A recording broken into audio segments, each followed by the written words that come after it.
오늘은 과부의 기름과 예수, 과부의 기름과 예수라는 제목으로 말씀을 증거하도록 하겠습니다. 그리스도의 몸된 교회로서 그의 지체로서 진정한 행복을 누리며 살아오고 계십니까? 아멘. 지난주 우리의 교회는 큰 일을 감당해야만 했습니다. 이전에 사용했던 예배당 겸 사업장을 몇 번에 걸친 공사를 끝으로 완전히 정리하게 되었습니다. 우리의 교회는 비즈니스와 복음이 양립 가능한 유토피아를 꿈꾸며 기독교 문화 콘텐츠와 사회 공헌을 통한 교회적 가치 확립, 정말 좋은 말들 뿐이죠. 그렇게 교회 이름까지 모빌 비즈니스 처치가 되었습니다. 모빌은 다들 불안정하지만 하나의 실에 의해서 완벽한 균형을 이루는 조형물이잖아요. 그 하나의 힘이 예수 그리스도라 생각을 해서 모빌이고, 비즈니스 처치, 비즈니스와 선교가 양립이 가능한 그런 구조를 만든 것이 모빌 비즈니스 처치로 이름을 짓게 됐습니다. 하지만 이것은 꽤나 도전적이었습니다. 저희 선배 목사님들도 교회 이름이 뭐가 그러냐, 무슨 불경하게 교회 이름에 비즈니스가 들어가냐, 이런 말들도 많으셨고, 너 그게 얼마나 위험한지 알아? 라고 우려스러운 목소리도 많으셨습니다. 하지만 그 누구도 막을 수 없었습니다. 오직 마음을 굳건하게 지킨다면 비즈니스가 추구하는 돈, 그것에 현혹되지 않고 오히려 돈을 지배하며 하나님 나라를 위해 건전하게 사용할 수 있다고 저 자신은 믿었기 때문입니다. 하지만 돈은 결국 육신의 일, 그 돈은 결국 나를 삼키는 악어에 불과했습니다. 악어. 아무리 선한 일이다 하면서 악어에게 하얀 옷을 입히고 하얀색 페인트 칠을 하면서 이것은 거룩하고 선한 악어야 라고 우리가 일컬을지언정 악어는 악어일 뿐 나를 집어삼키려는 짐승에 불과합니다. 복음 이외의 모든 것이 배설물에 불과하다는 것을 저는 깨닫게 되었습니다. 말씀을 깨닫게 하시고 영혼을 사랑하는 마음을 주시면 주실수록 육신의 잘됨이 아니라 영을 위한 설교를 해야겠다는 마음이 더욱 강렬해졌습니다. 그렇게 우리의 교회는 결국 비즈니스 처치에서 비즈니스를 버리고 복음만을 선택하게 되었습니다. 하지만 교회 이름을 바꾸지 않은 것은 그러한 지난날의 경험과 깨달음을 우리가 계속해서 상기하고자 비즈니스 처치라는 이름을 계속 이어나간 것입니다. 하지만 결단이 무색하게 엄청난 후폭풍이 찾아왔습니다. 현실은 잔혹했습니다. 그렇게 우리의 교회는 감당할 수 없는 어려움에 처하게 된 것입니다. 결국 지난주에 힘써 읽어낸 모든 것들을 제가 직접 다 철거하면서 직접 다 허물게 하시고 값비싼 모든 것들을 쓰레기로 폐기하게 되었습니다. 깨달음과 결단의 대가는 너무나도 혹독했던 것입니다.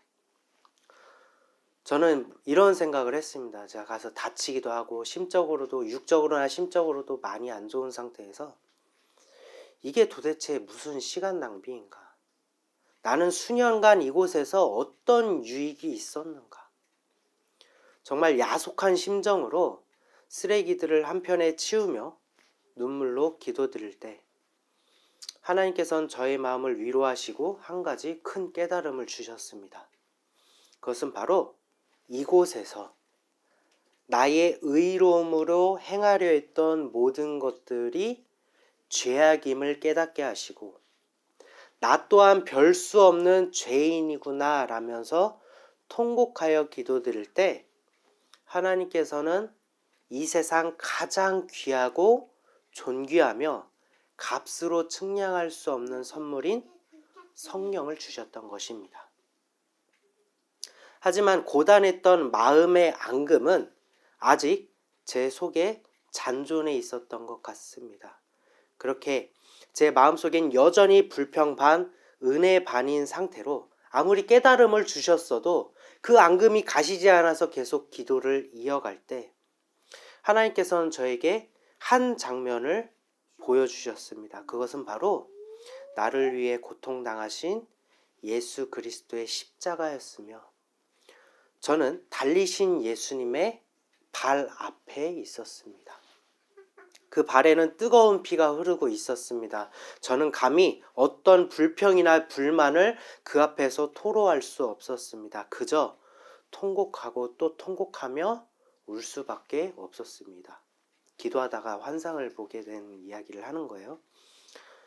저는 비로소 모든 마음을 내려놓고 하나님께서 우리의 교회를 단련시키시고 이끌어 가신다는 따뜻함을 느끼게 되었습니다. 예수 그리스도의 십자가를 바라보니 모든 것들이 다 한 마음으로 해결이 되더라고요. 그래서 이번 주 설교만큼은 매주 증거하는 예수 그리스도와 성령을 구하라는 것뿐만이 아니라 조금 더 풍부하고 감성적으로 너무나도 감격스러웠던 한 주를 함께 나누며 하나님께 영광을 올려드리는 시간을 가졌으면 좋겠다고 생각했습니다. 그래서 우리의 교회와 비슷한 어떠한 대목을 성경에서 찾아보았습니다. 하나님의 인도하심 그리고 때에 따라 공급하심에 대한 증거가 어디 있을까 이제 고민하다 보니 엘리야가 생각이 났습니다.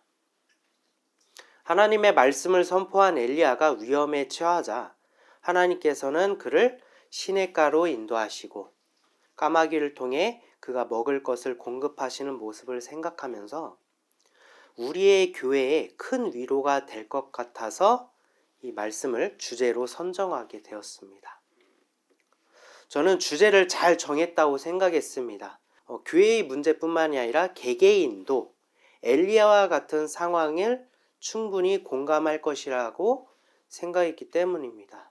왜냐하면 누구에게나 고난은 찾아오기 때문입니다. 그리고 그때에 하나님께 기도드리며 그것이 감당하기 힘든 고난이라고 할지라도 응답하심에 순종하고 때를 기다리면서 작은 것들에 감사하는 삶을 살자 이런 내용으로 전개해 나가면 우리에게 큰 위로가 되고 좋은 교훈을 담은 설교가 될 것이라고 여겼기 때문입니다. 아마 대다수가 엘리야의 가문과 과부에 대한 이야기를 통해 제가 방금 언급했던 동일한 교훈으로 받아들이셨을 것입니다. 하지만 그렇게 증거하는 것은 복음의 누룩을 섞는 일이라는 것을 깨닫게 되었습니다. 성경의 비유 속에 감추인 진리는 제가 증거하고자 했던 내용과 전혀 다른 메시지를 담고 있기 때문입니다. 갈라디아서 1장 10절입니다. 이제 내가 사람들에게 좋게 하랴 하나님께 좋게 하랴 사람들에게 기쁨을 구하랴 내가 지금까지 사람들의 기쁨을 구하였다면 그리스도의 종이 아니니라. 사람을 즐겁게 하기 위하여 진리를 외면할 수는 없습니다.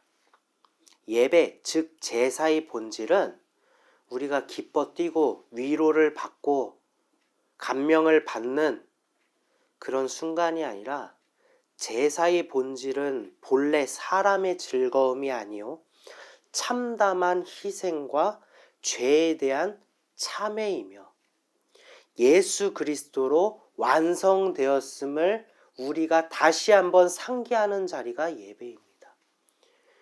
여러분은 예배가 불편해야 합니다. 우리의 육신은 복을 위하여 희망을 위하여 살아가길 원하지만 여러분도 아시다시피 우리의 육신은 매일 넘어지게 돼 있습니다.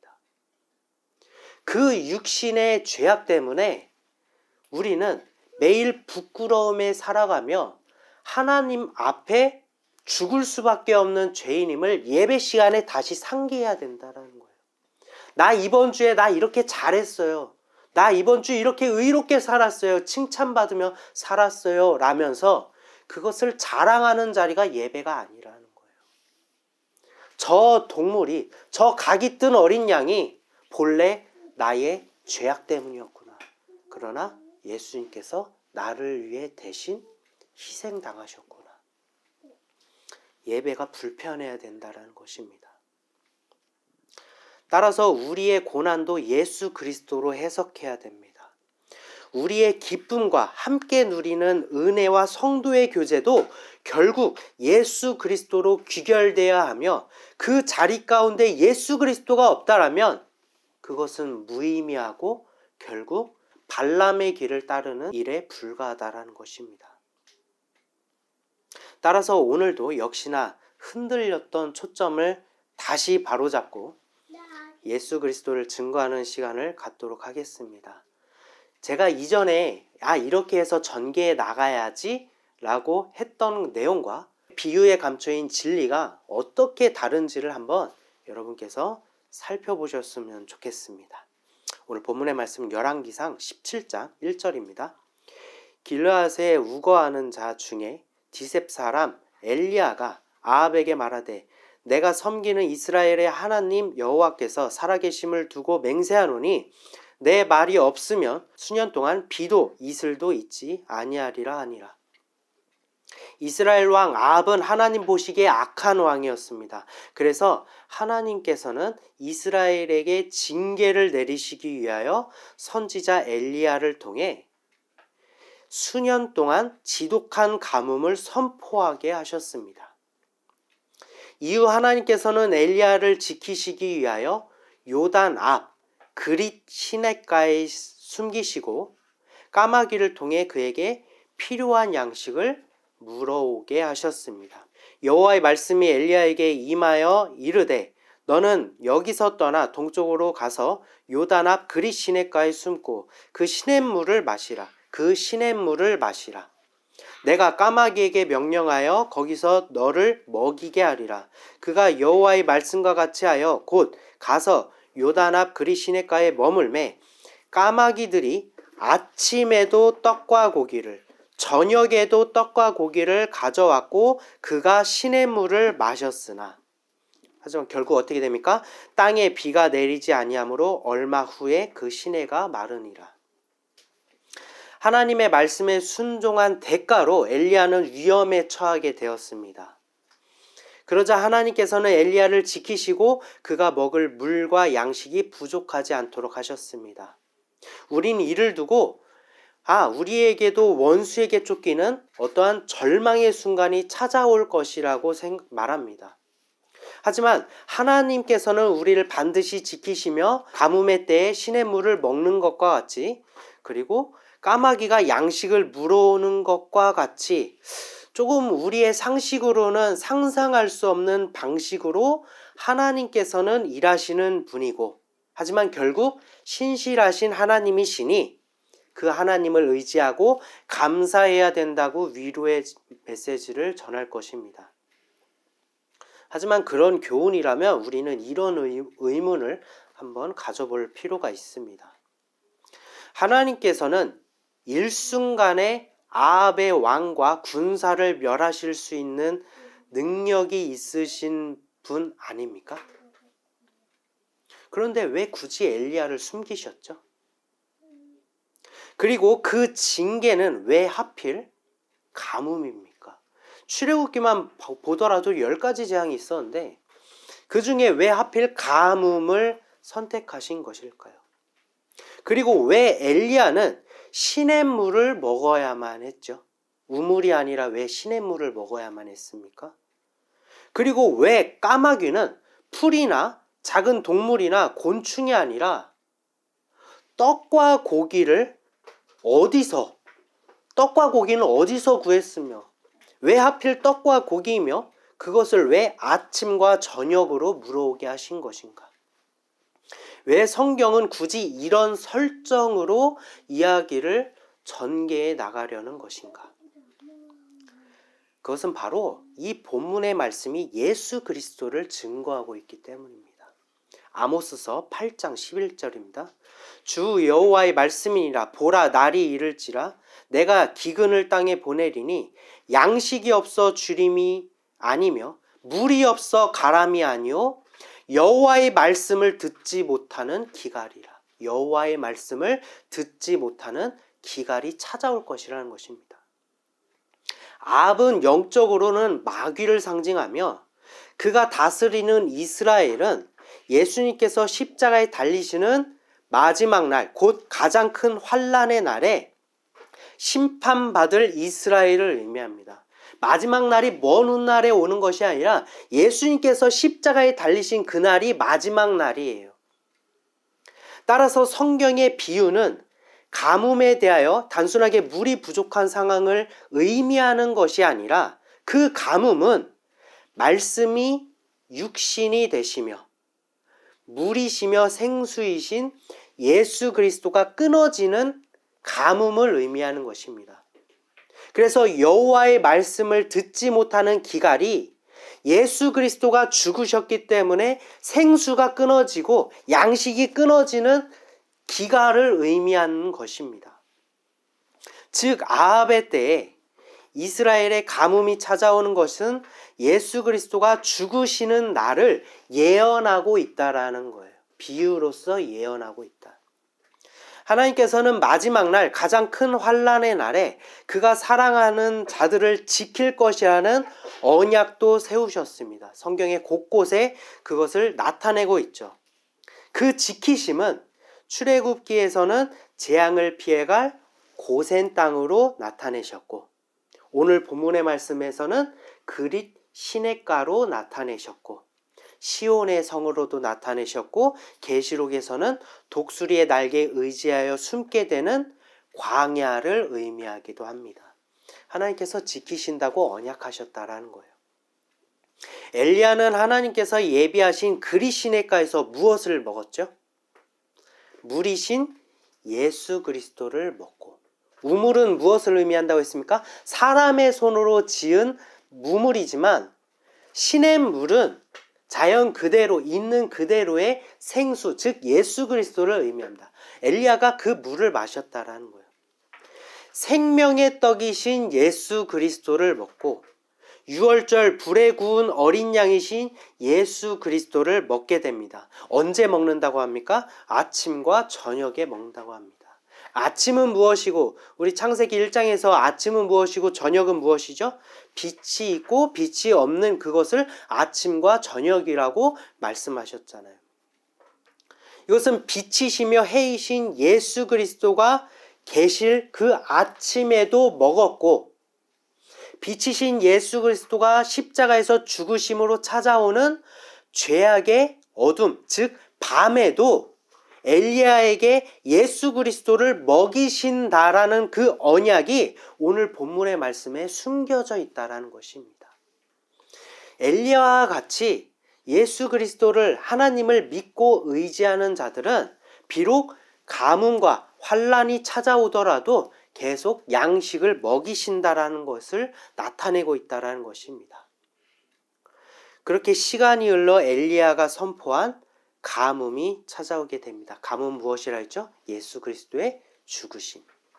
즉 영적으로는 물이시며 생수이신 예수 그리스도가 끊어지는 그날에 가뭄이 찾아오게 된 것입니다. 아모스서는 이를 두고 이렇게 증거합니다. 아모스서 8장 12절 13절입니다. 사람이 이 바다에서 저 바다까지 북쪽에서 동쪽까지 비틀거리며 여호와의 말씀을 구하려고 돌아다녀도 얻지 못하리니 그날에 아름다운 처녀와 젊은 남자가 다 갈아여 쓰러지리라. 그래서 모든 영은 말씀이신 예수 그리스도를 구하려고 돌아다녀도 찾을 수 없고 비틀거리다가 결국 갈아여 쓰러지게 됩니다. 이 가뭄과 기근에 대해서 요한계시록에서는 또 이렇게 증거하고 있습니다. 요한계시록 6장 6절입니다. 내가 내 생물 사이로 나는 듯한 음성을 들으니 이르되 한 데나리온의 밀 한 대요 한 데나리온의 볼이 석 대로다. 무엇을 의미하죠? 양식을 구할 수 없는 지금 기근을 의미하고 있다는 거예요. 또 감람류와 포도주는 해치지 말라 하더라. 말씀이신 예수 그리스도가 끊어져 양식을 살 수 없는 가뭄과 기근 중에도 무엇을 보존하게 하셨죠? 감람류와 포도주는 해치지 말라고 말씀하셨습니다. 감람류와 포도주는 무엇을 의미합니까? 예수 그리스도의 소망을 의미합니다. 예수님은 비유를 통하여 이 감람류와 포도주의 의미에 대해서 이렇게 말씀하셨습니다. 누가복음 10장 33절에서 34절입니다. 어떤 사마리아 사람은 여행하는 중 거기 이르러 그를 보고 불쌍히 여겨 가까이 가서 기름과 포도주를 그 상처에 붓고 싸매고 자기 짐승에 태워 주막으로 데리고 가서 돌보아 주니라. 율법의 길에서 강도를 만나 거반 죽게 된 자를 아무도 도와주지 않았습니다. 왜 도와줄 수 없었습니까? 왜 안 도와줬습니까? 그 옆을 지나가던 제사장과 레위인 모두 다름 아닌 율법 때문에 그를 도와줄 수 없었습니다. 율법에 의하여 죽은 사람은 율법이 그를 건져낼 수 없다라는 거예요. 그러나 모두가 부정하게 여긴 사마리아 사람이 그를 도왔습니다. 네, 맞습니다. 모두가 멸망에 가증한 것으로 여기며 부정한 사마리아 취급 받으신 예수님께서 그를 살리신 것입니다. 그리고 뭐라고 하십니까? 누가 너의 이웃이냐? 우리가 이웃을 내 몸과 같이 사랑하라는 그 이웃도 예수님을 의미하고 있다는 거예요. 여러분 주변의 이웃을 의미하는 것이 아니라 예수님이 나의 친구이며 예수님이 나의 이웃이라는 것을 나타내셨다라는 것입니다. 그때에 사마리아 사람은 거반 죽게 된 자를 무엇으로 치료합니까? 기름과 포도주를 그의 상처에 붓고 치료하고 싸맸습니다. 이것은 무엇을 의미합니까? 기름이시며 포도주이신 예수님 자신이 율법으로 정죄되어 거반 죽게 된 모든 자들에게 치유가 되신다라는 것을 의미하고 있는 것입니다. 우린 이 비유에 담긴 진리를 마음에 품고 이 다음에 이어지는 엘리야의 과부와 기름의 이야기에 어떤 진리가 감추어져 있는지를 한번 살펴볼 수 있습니다. 오늘 본문의 말씀 열왕기상 17장 8절에서 9절입니다. 여호와의 말씀이 엘리야에게 임하여 이르시되 너는 일어나 시돈에 속한 사르밧으로 가서 거기 머물라.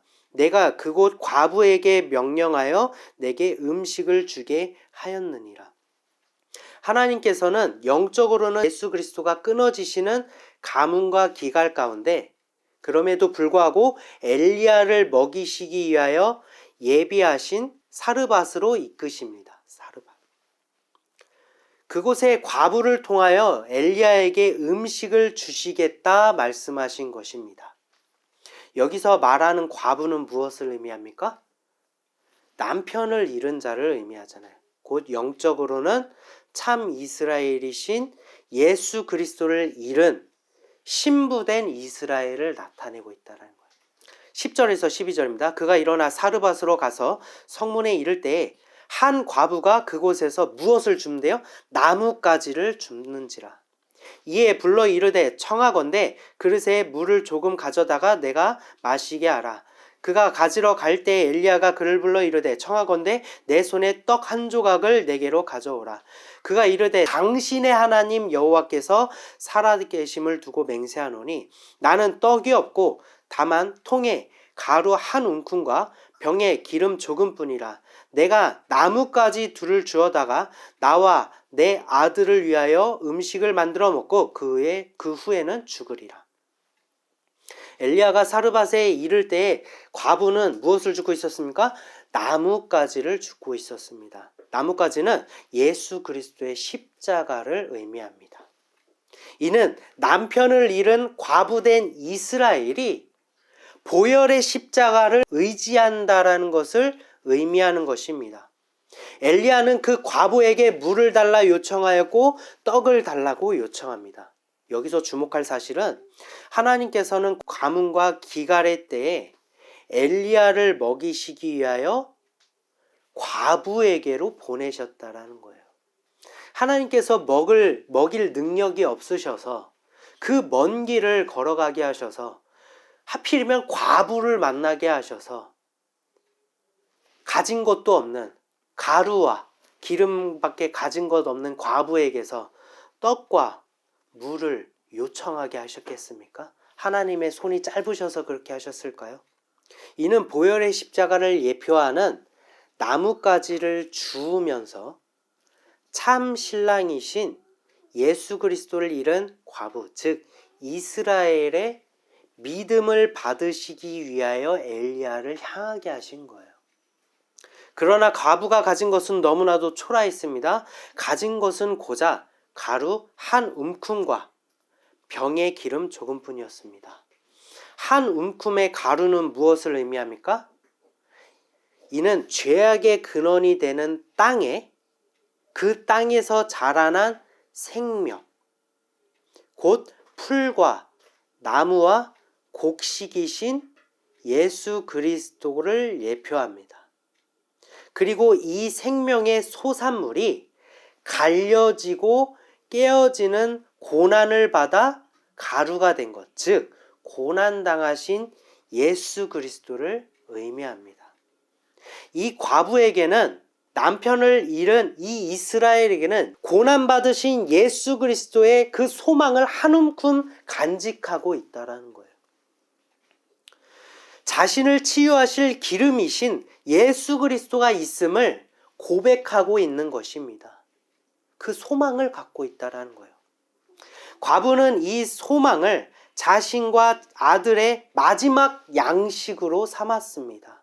그렇게 마지막 날, 가장 큰 환난의 날의 고통 가운데 이것을 이 소망을 마지막 양식으로 삼고 모든 것을 포기하려고 했다라는 거예요. 차라리 죽는 것을 선택하는 장면, 우리 또다시 욥기서를 한번 생각해 볼 수 있죠. 욥기서는 예수님께서 십자가에 달리실 그때 유일하신 구원자가 죽으심으로 그를 믿는 자들이 마귀의 손에 붙임받은 가장 고통스러운 그때를 증거하고 있습니다. 욥의 고통은 하나님께서 마귀에게 허락하신 학대이지만 생명을 해할 수 없도록 하셨죠.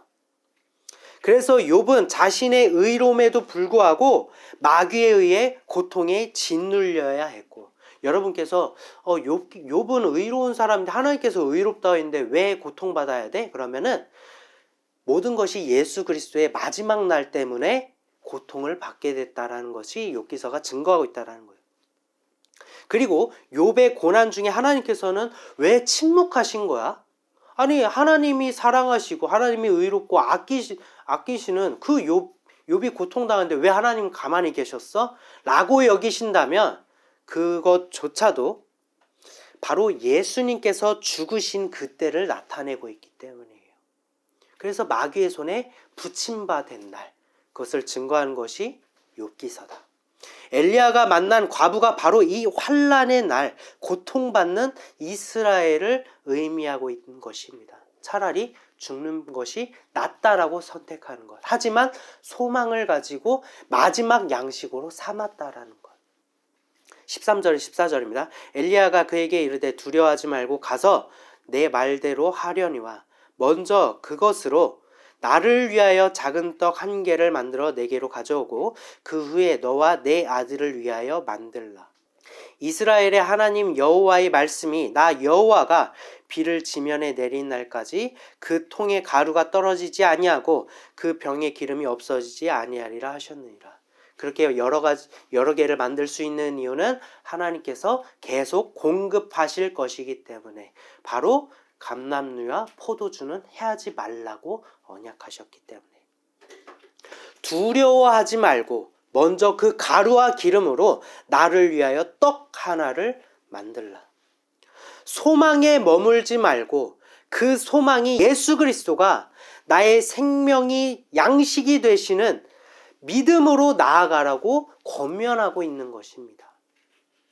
7년의 풍년으로 7년의 흉년을 이겨낸 요셉의 이야기와 같이 이스라엘의 모든 시간은 죄악으로 비롯된 가뭄과 기갈의 심판이었지만, 열강들 즉 마귀들의 지배받는 모든 세월이었지만, 예수 그리스도라는 양식이 있기 때문에, 언약이 주어졌기 때문에, 너희를 반드시 구원할 거라는 그 언약이 주어졌기 때문에 그 어느 때라도 채워지는 놀라운 기적, 즉 풍년이 일어날 것이라고 말하는 것입니다. 이것이 바로 계시록에 기록된 감람류와 포도주는 해하지 말라는 명령이자 언약인 것이에요. 저와 여러분 그리고 우리의 교회는 늘 흑암뿐이고 빛 한 줄기 없는 고난과 고통의 흉년이었습니다. 그리고 앞으로도 흉년일 것입니다. 이 땅을 살아가고 있기 때문에, 우리가 육신을 입고 있기 때문에 여러분 인생에 소망 두지 마십시오. 여러분 인생 앞으로도 흑암이고 앞으로도 더 힘들 거예요. 지금 너무 무겁다고 하지 마십시오. 앞으로 더 무거울 것입니다. 그러나 오직 예수 그리스도라는 생명의 양식이 저와 여러분 가운데 있기 때문에 우리는 그를 먹어 예나 지금이나 앞으로도 언제나 우리의 영은 예수 그리스도와 함께 의에 이를 것이기 때문에, 그리고 이를 믿음으로 순종한 과부에게 놀라운 일이 벌어집니다. 15절에서 16절입니다. 그가 가서 엘리야의 말대로 하였더니 그가 엘리야와 그의 식구가 여러 날 먹었으나 여호와께서 엘리야를 통하여 하신 말씀같이 통에 가루가 떨어지지 아니하고 병에 기름이 없어지지 아니하리라. 엘리야와 과부의 식구가 함께 있었던 날은 분명 가뭄과 기근의 때였지만 그들에게 양식이 끊어지지 않았습니다. 분명 모든 상황이 절망뿐이었지만 그들은 희망을 매일 먹었습니다. 그러나 영적으로 마지막 날 가장 큰 환난의 날에 엘리야와 과부에게 그리고 이스라엘의 모든 백성에게 한 일이 찾아오게 되죠. 17절에서 22절입니다. 일 후에 그 집 주인 되는 여인의 아들이 병들어 증세가 심히 위중하였다가 숨이 끊어진지라. 여인이 엘리야에게 이르되 하나님의 사람이여 당신이 나와 더불어 무슨 상관이 있기로 내 죄를 생각나게 하고 또 내 아들을 죽게 하려고 내게 오셨나이까. 엘리야가 그에게 그의 아들을 달라 하여 그를 그 여인의 품에서 받아 안고 자기가 거처하는 다락에 올라가서 자기 침상에 누이고 여호와께 부르짖어 이르되 내 하나님 여호와여 주께서 또 내가 우거하는 집 과부에게 재앙을 내리사 그 아들이 죽게 하셨나이까 하고 그 아이 위에 몸을 3번 펴서 엎드리고 여호와께 부르짖어 이르되 내 하나님 여호와여 원하건대 이 아이의 혼으로 그의 몸에 돌아오게 하옵소서 하니 여호와께서 엘리야의 소리를 들으심으로 그 아이의 혼이 몸으로 돌아오고 살아난지라. 이것은 단순히 엘리야의 어떤 기적과 이적, 신비로운 능력이 있음을 나타내는 것이 아닙니다. 참 이스라엘을 의미하는 과부의 아들이 죽었다라는 것은 예수님의 죽으심을 예표합니다. 그리고 엘리야가 하나님께 간구하여 몸을 3번 펴서 엎드리고 기도드리는 것은 예수님께서 3일 동안 무덤에 계심을 의미하는 것이며, 아들이 다시 살아난 것은 예수님께서 사흘 만에 부활하심을 나타내고 있는 것입니다. 결국 엘리야가 가뭄을 선포한 것과 하나님께서 그를 숨기시고 그를 먹이심과 과부가 가진 가루와 기름, 그의 아들의 죽음과 다시 소생되어지는 것, 이 모두가 우리를 위해 십자가를 짊어지시고 죽으셨다가 다시 부활하신 예수 그리스도를 예언하고 있다라는 것입니다. 사랑하는 성도 여러분, 제가 처음에 지난주에 받은 은혜로 증거하려 했던 내용과 비유에 감추인 성경의 진리가 어떻습니까? 너무나도 다르지 않습니까? 한 구절 한 구절이 마치 살아 숨쉬듯 예수 그리스도 한 분만을 증거하고 있지 않습니까?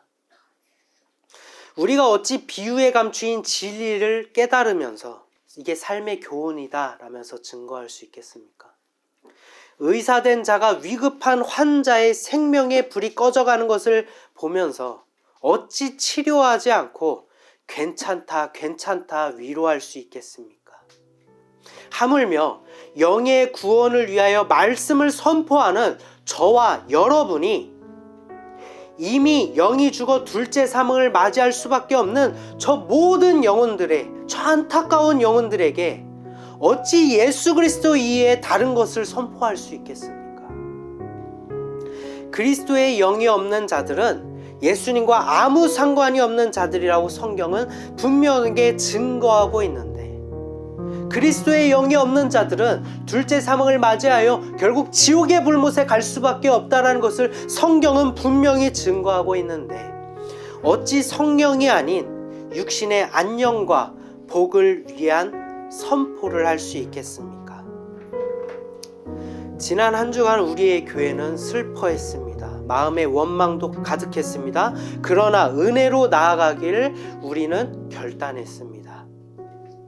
그래서 우리는 이 모든 것들을 가지고 마땅히 예수께로 나아가야 합니다.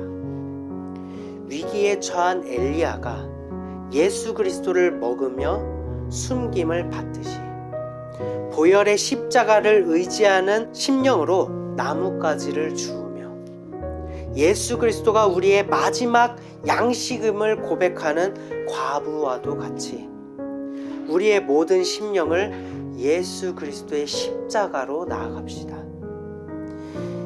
지나간 이전의 고난이든 장차올 고난이든 언제나 예수 그리스도를 먹어서 날마다 풍성함을 누리시는 우리의 교회가 되기를 소망합니다. 잠시 기도한 시간 갖도록 하겠습니다.